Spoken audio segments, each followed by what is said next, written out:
بسم اللہ الرحمن الرحیم۔ الصلاۃ والسلام علیکہ یا سیدی یا رسول اللہ، الصلاۃ والسلام علیکہ یا سیدی یا حبیب اللہ۔ ناظرین، میں رفیق مغل اور آپ دیکھ رہے ہیں میرا فیس بک اور یوٹیوب چینل۔ سویڈن میں ایک بہت ہی افسوسناک واقعہ رونما ہوا ہے، قرآن پاک کی بے حرمتی کی گئی ہے۔ یہ ملعون کون ہے، کب سے یہ گھنونا کام کرتے آ رہے ہیں، اس پہ تفصیل سے گفتگو کریں گے۔ اور دوسرا، آج شہد کا کان عباسی، مفتیٰ اسماعیل، مصطفیٰ نواز کھوکھر، لشکری رئیسانی، یہ اب ٹوٹ پڑے ہیں۔ جو موجودہ حکومت ہے، جو شاہد خاقان عباسی اور مفتیٰ اسماعیل کی اپنی اتحادیوں کی حکومت ہے، اس پر کھل کر وہ برسے ہیں۔ کیا مسلم لیگ نون میں ایک بہت بڑے دھڑے نے جو ہے وہ بغاوت کر دی ہے؟ آنے والے دنوں میں وہ کیا رخ اختیار کریں گے، اس پر ہم بات کریں گے۔ تو سب سے پہلے بات کرتے ہیں سویڈن میں جو افسوسناک واقعہ رونما ہوا ہے۔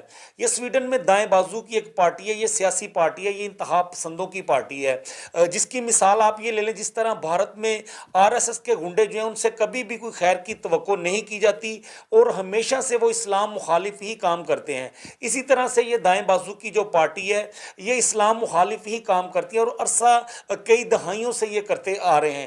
پلوڈن ہے ایک ان کا رہنما جو کئی بار قرآن کریم کی بے حرمتی کر چکا ہے۔ یہ رہنے والا تو ڈنمارک ہے، لیکن اس کے پاس سویڈن کی نیشنلٹی بھی ہے، اور وہاں پر ہی یہ ایک تقریب کا انعقاد کیا گیا۔ قرآن پاک کی بے حرمتی جو کی گئی ہے، یہ ترکیہ کا سفارت خانہ تھا جس کے باہر یہ بے حرمتی کی گئی ہے، جن ملعونوں نے یہ جو کام کیا ہے۔ اس کے بعد وہاں پر جو ہے وہ شدید مظاہرے پھوٹ پڑے ہیں۔ پاکستان نے، سعودی عرب نے، ایران، ترکی، بہت سارے ایسے اسلامی ممالک ہیں جنہوں نے ان کی مذمت کی ہے۔ لیکن بات کیا صرف ہمیں مذمت تک ہی کرنی چاہیے؟ یہ کئی دہائیوں سے ہم دیکھ رہے ہیں، یہ پلوڈن، یہ ملعون جو ہے یہ 2020 میں، 2022 میں اور اس سے پہلے بھی یہ بے حرمتی قرآن پاک کی کر چکا ہے۔ ان کے نسخے جو ہیں وہ جلائے گئے ہیں، نظر آتش کیے گئے ہیں، جس پر مسلمانوں کے جذبات جو ہیں وہ ابھارے جاتے ہیں۔ 1.5 ارب سے زائد مسلمان جو ہیں ان کے جذبات سے کھیلا جاتا ہے، مذہبی جذبات سے کھیلا جاتا ہے۔ لیکن افسوس کہ ہمارے مسلمان جو ہیں وہ کبھی بھی اس طرح کا رد عمل نہیں دیتے جس طرح کا ہمیں دینا چاہیے۔ اس سے بڑھ کے ہمارے لیے تو کچھ بھی نہیں ہے۔ یہ قرآن کریم جو ہے، قرآن حکیم جو ہے، یہ صرف مسلمانوں کے لیے ہی نہیں بلکہ پوری دنیا کے لیے ایک اتنا بڑا قانون ہے، انسانیت کے لیے اتنا بڑا قانون ہے، اتنے بڑا رہنما ہے، آپ کو بتاتا ہے کہ کس طرح سے آپ نے سیدھے راستے کی طرف جانا ہے اور ایک اللہ کی عبادت کرنی ہے، اور نبی کریم محمد مصطفیٰ صلی اللہ علیہ وآلہ وسلم جو آخری نبی ہے اس پر ایمان لے کر آنا ہے۔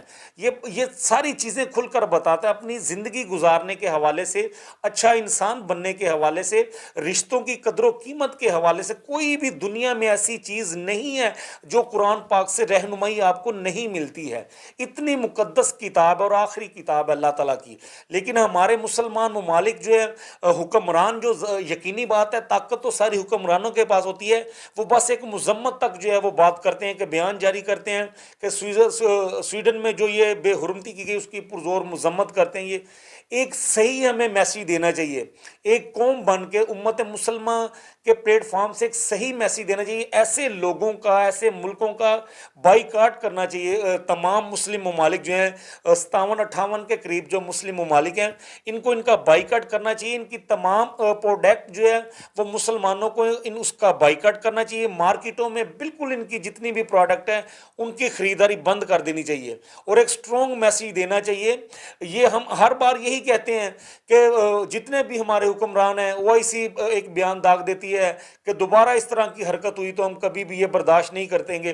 پھر 2-4 ماہ بعد، 6 ماہ بعد ایسا کوئی نہ کوئی واقعہ رونما ہو جاتا ہے۔ اس کی وجہ یہی ہے کہ یہ جو ملعون جو یہ کام کرتے ہیں ان کو پتہ ہے کہ مسلمان جو امت مسلمہ جو ہے یہ آپس میں بٹی ہوئی ہے، یہ آپس میں بٹی ہوئی ہے، فرقوں میں بٹی ہوئی ہے، ہمارے اپنے اپنے ذاتی مفادات ہیں، ہم دین کے پلیٹ فارم پہ بھی ایک ساتھ نہیں کھڑے نظر آتے۔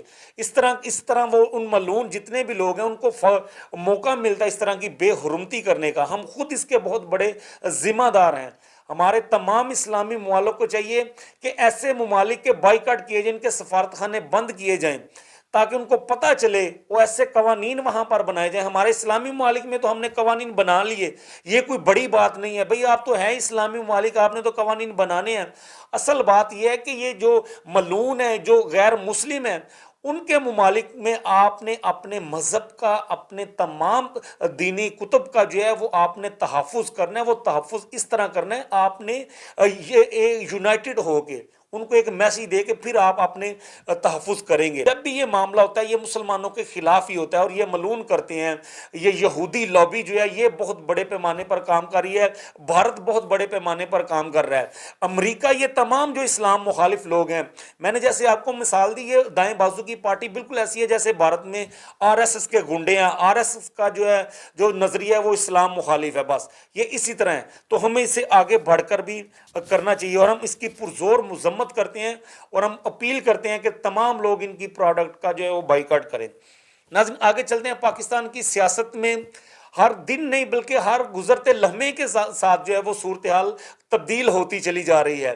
جب سے کپتان نے 2 اسمبلیاں تحلیل کی ہیں، اتحادی حکومت کے ہوش اڑ چکے ہیں، بلکہ اس میں ایک بہت بڑا گروپ، خاص طور پر مسلم لیگ نون جو اتحادیوں میں سب سے بڑی جماعت ہے، اس میں ایک بڑا گروپ جو ہے وہ بغاوت پر اتر آیا ہے، اور اس کی تصاویر اس کی نظر آنی شروع ہو چکی ہیں. ان کی جھلکیاں آئے روز ملتی ہیں. آج بھی ایک جھلک جو ہے وہ کوئٹہ پریس کلب میں جو ہے وہ سب لوگوں نے دیکھی ہے. شاہد خاقان عباسی صاحب جو سابق پرائم منسٹر بھی ہیں، مفتہ اسماعیل جو سابق وزیر خزانہ اور مسلم لیگ نون کے مرکزی رہنما ہیں، انہوں نے کھل کر تنقید کی ہے اپنی پارٹی پر، اتحادی حکومت پر. اور ان کا یہ کہنا تھا کہ ملک جس نہج پر پہنچ چکا ہے، معاشی بدحالی جس نہج تک پہنچ چکی ہے، یہ کبھی بھی نہیں ہو سکتا کہ اس کا حل جو ہے وہ گالم گلوچ سے اور پردہ ڈال کے جو ہے وہ کیا جائے. یہ سنجیدہ حل ہونا چاہیے، نان پارٹی پلیٹ فارم ہونا چاہیے. کوئی بھی کسی بھی پارٹی کا پلیٹ فارم نہ ہو، تمام لوگ وہاں پر جمع ہوں اور ایمانداری سے سنسیئر ہو کے اپنے ملک کے ساتھ جو ہے وہ ایک فیصلہ کرے اور اس ملک کو جو ہے مشکلات سے نکالیں. یہ بیانات جو ٹی وی پہ دکھائے جاتے ہیں، جو اخبارات میں لکھا جاتا ہے، انہوں نے کہا یہ بالکل اس کے برعکس ہے. یہ پردہ ڈالنے سے کچھ بھی آپ چیز نہیں چھپا سکتے. تو انہوں نے کھل کر تنقید کی ہے اپنی جو ان کی حکومت ہے ان پر، اتحادیوں پر بھی.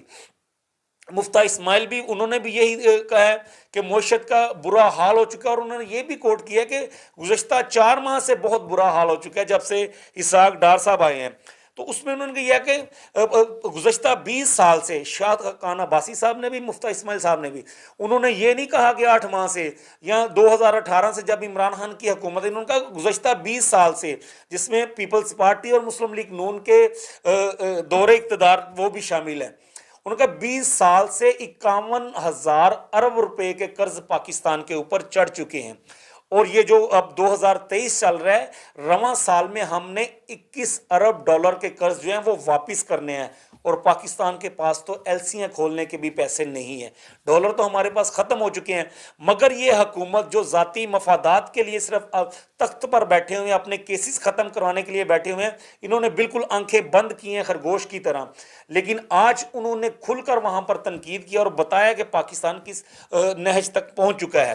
تو ناظرین آنے والے دنوں میں مسلم لیگ نون کا ایک بہت بڑا دڑا، جس میں شاہد خاقان عباسی صاحب بھی آپ کو نظر آ گئے، انہوں نے کھل کر بات کی ہے.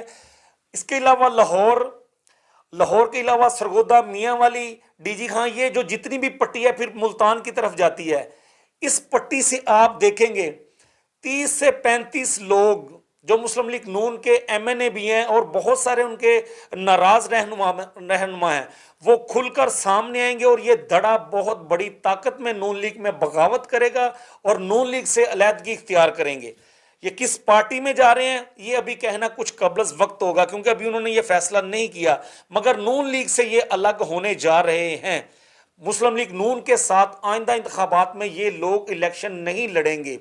یہ فیصلہ کر لیا ہے ان لوگوں نے، کیونکہ وہاں پر جو ہے وہ حکمرانی صرف ایک خاندان کی ہے، اور ان لوگوں نے سمجھ لیا ہے کہ پہلے بڑوں کی غلامی کرتے آ رہے تھے، اب بچوں کی غلامی جو ہے وہ کرنا پڑے گی، کیونکہ پارٹی اب بچوں کے حوالے کر دی گئی ہے. مریم نواز صاحبہ کو جو ہے وہ الیکشن کمپین لیڈ کرنے کے حوالے سے تمام اختیارات دے دیے گئے ہیں، اور کمپین وہی لیڈ کریں گی، جس پر شاہ خاقان عباسی صاحب جو ہیں وہ بھی نالا ہیں، کیونکہ وہ سینئر سیاستدان ہیں اور بڑے منجے ہوئے سیاستدان ہیں. اسی طرح اور دیگر رہنما جو ہیں انہوں نے ابھی کھل کر اظہار نہیں کیا، مگر شاہد خاقان عباسی صاحب کے ساتھ ایک بہت بڑا گروپ ہے مسلم لیگ نون کا، جو یہ بغاوت کرنے جا رہا ہے، اور آئندہ انتخابات میں مسلم لیگ نون کے لیے سوائے مشکلات کے کچھ بھی نہیں ہے۔